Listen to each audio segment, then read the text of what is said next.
ராஜயோகம் டிவி நேர்கள் அனைவருக்கும் வணக்கம். நான் சுகன்யா உங்களோட இணையிறது.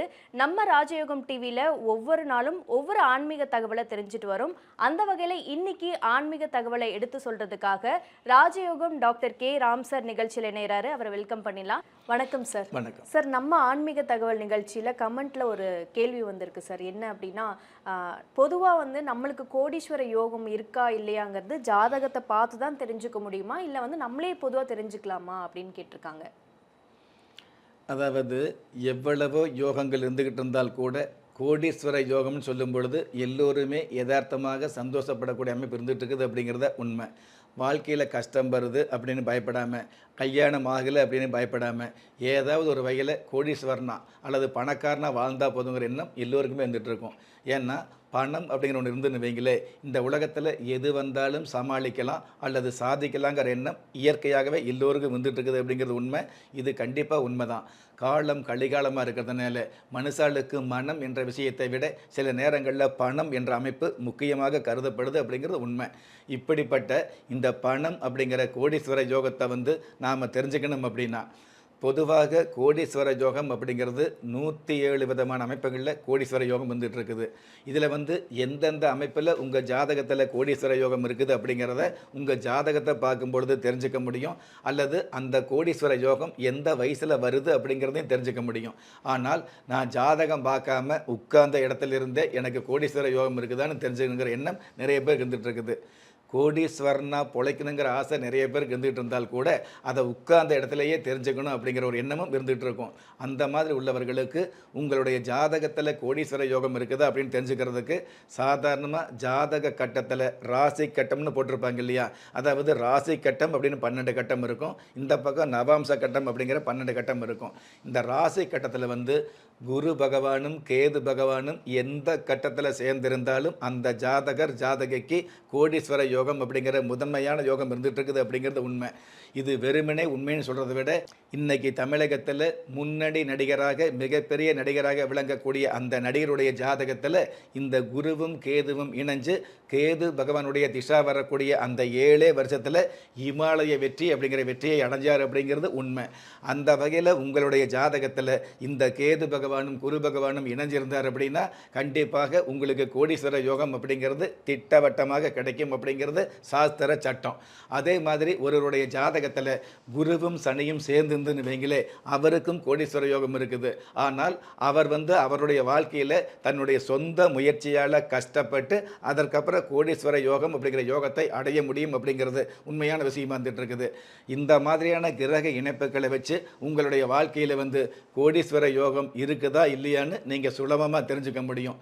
ஆனால் அந்த கோடீஸ்வர யோகத்தை நீங்கள் பயன்படுத்திக்கணும் அப்படின்னா அதுக்கு ஜாதகத்தை பார்த்து அதுக்கு தகுந்த வழிபாடுகளை வச்சுக்கும் பொழுது காலத்தில் அந்த கோடீஸ்வர யோகத்தை கம்முன்னு அல்லது ஜம்முன்னு அனுபவிக்க முடியும் அப்படிங்கிறது உண்மை. சார், நம்ம ஜாதகத்தில் கோடீஸ்வர யோகம் வரணும் அப்படின்னா நம்ம குலதெய்வ விருட்சத்தை எப்படி வழிபடலாம் சார்?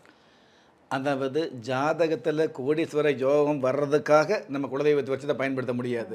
இல்லாத ஒரு யோகத்தை எந்த சக்தியாலும் கொடுக்க முடியாது, எந்த பரிகாரத்தாலும் கொண்டு வர முடியாது, எந்த விதமான எந்திரத்தாலும் மந்திரத்தாலும் கொண்டு வர முடியாது அப்படிங்கிறது உண்மையான விஷயம். அப்படிங்கிறத நான் நிறைய முறை சொல்லிக்கிட்டு இருக்கிறேன். என்னுடைய வெளிநாட்டு பயணங்களில் அதி தீவிரமாக நான் உண்மையை சொல்லிக்கிட்டு இருக்கிறேன்.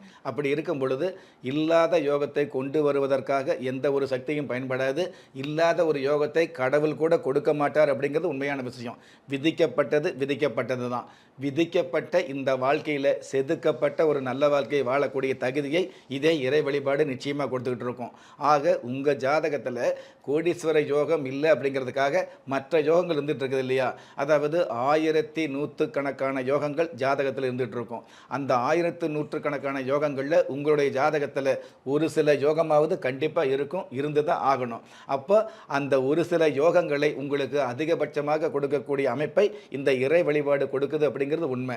அந்த வகையில் குலதெய்வ விருட்சம் சம்பந்தப்பட்ட விஷயங்களை நீங்கள் சரியாக பயன்படுத்தும் பொழுது அல்லது குலதெய்வ விருட்சம் சம்பந்தப்பட்ட விஷயங்கள் உங்களுடைய குடும்பத்தில் இருக்கும் பொழுது அதற்கு தகுந்த வழிபாடு, உங்களுக்கு உண்டான யோகம் உங்களுக்கே கிடைக்கிறதுக்கு ஒரு சில வழிபாடு இருக்கும் இல்லையா, அந்த வழிபாடு ஜாதகம் பார்த்து தெரிஞ்சுக்கிறோம் அல்லது சாமி குறிகேடு தெரிஞ்சுக்கிறோம் அப்படிங்கிறத விட எந்த கோயிலுக்கு போனால் எந்த மாதிரியான யோகம் உங்களுக்கு கிடைக்குதுங்கிற விஷயத்தை சரியான தேதியில் சரியான ரீதியில் அந்த கோயிலுக்கு இறை சன்னதிக்கு போகக்கூடிய பாக்கியத்தை இந்த குலதெய்வ விருட்சம் நிச்சயமாக கொடுக்குது.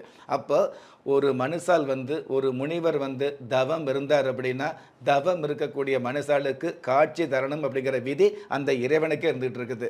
அப்படி காட்சி தரும் பொழுது தவம் இருக்கக்கூடிய முனிவர் என்ன வரம் கேட்குறாரோ கேட்குற வரத்தை கொடுத்து தான் ஆகணும் அப்படிங்கிறது சிவ விதியாக இருந்துகிட்டு இருக்குது. அப்படி கேட்கக்கூடிய வரம் நல்ல வரமாக இருந்தாலும் சரி, கெடுதலான வரமாக இருந்தாலும் சரி, அந்த வரத்தை அந்த சிவபெருமான் கொடுக்க வேண்டிய அமைப்பு இருக்கிறதுனால முனிவர் கேட்கக்கூடிய வரத்தை சிவபெருமான் கொடுக்கக்கூடிய விதி இருந்துகிட்டு இருக்குது.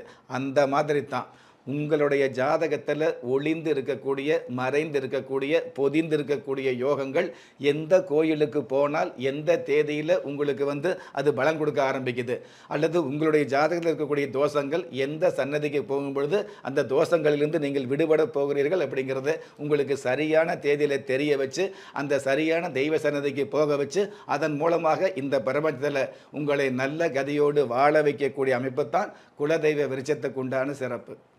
Super sir. நம்ம குலதெய்வ விருட்சம் இவ்வளோ மேன்மையை கொடுக்குது அப்படிங்கிறது பெரிய ஆச்சரியம் சார். நிகழ்ச்சிக்கு இணைந்தமைக்கு நன்றி சார். நன்றி. நம்ம ராஜயோகம் டிவியை பார்க்குற உங்களில் பல பேர்த்துக்கு தன்னுடைய சொந்த ஜாதகத்தை பார்க்கணுங்கிற ஆர்வம் இருக்கும். அப்படி உள்ளவங்க கீழே ஸ்க்ராலில் போகிற நம்பருக்கு நீங்கள் கால் பண்ணி அப்பாயின்மெண்ட்டை ஃபிக்ஸ் பண்ணிக்கலாம். ஆனால் அந்த number only for the appointment. நம்ம ராஜயோகம் டிவியில் தினசரி ஒளிபரப்பாகக்கூடிய ஆன்மீக தகவல், தினசரி ராசி பலன், உங்களுக்கான அதிர்ஷ்ட எண்கள், அதிர்ஷ்ட எழுத்துக்கள், அதிர்ஷ்ட நிறங்கள் போன்ற விஷயங்களை உடனுக்குடன் நீங்கள் தெரிஞ்சுக்கணும் அப்படின்னு நினச்சிங்கன்னா நம்ம ராஜயோகம் டிவியை சப்ஸ்கிரைப் பண்ணுங்கள், ஷேர் பண்ணுங்கள். கண்டிப்பாக அந்த பெல் பட்டனை ப்ரெஸ் பண்ண மறந்துடாதீங்க. வணக்கம். திறமை இருந்தும் வறுமையில் வாடுகிறீர்களா? விதியை நொந்து விரக்தியில் இருக்கிறீர்களா? முயற்சிகள் செய்தும் முன்னேற்றம் கிடைக்கவில்லையா? களஸ்திரம் அமையாமல் கவலைப்படுகிறீர்களா? தாய்மையடையாமல் தவித்து நிற்கிறீர்களா? நவரத்தினம் போட்டும் நன்மைகள் கிடைக்கவில்லையா? பெயர் மாற்றம் செய்தும் பிரயோஜனம் இல்லையா? எந்திரத்தை நம்பி மந்திரத்தை சொல்லியும் மாற்றம் கிடைக்கவில்லையா? எண்கணிதத்தை நம்பி எழுத்தை மாற்றியும் ஏற்றம் கிடைக்கவில்லையா? வாஸ்துவை நம்பி வாசலை மாற்றியும் வளம் காணவில்லையா? ஹோமத்தை வளர்த்து யாகத்தை செய்தும் யோகத்தை காணவில்லையா? திரும்பிய பக்கமெல்லாம் திண்டாட்டங்களையே சந்தித்த உங்களை யார் கைவிட்டாலும் ஆன்மீகம் கைவிடாது. ஆம், அண்ட நிழலுமில்லை, ஆதரிக்க யாரும் இல்லாதவர்களை குலதெய்வம் கைவிடுவதில்லை. கிள்ளிக் கிடைக்கக்கூடிய யோகங்களை அள்ளிக் கொடுக்கக்கூடிய ஆன்மீக அற்புதம் குலதெய்வ விருட்சம். திக்கற்ற யாவரும் ஒப்பற்ற பயன்பெற வாங்கி பயனடைவீர். குலதெய்வ விருட்சம். குலதெய்வ விருட்சம், குடும்பமே சுபிட்சம்.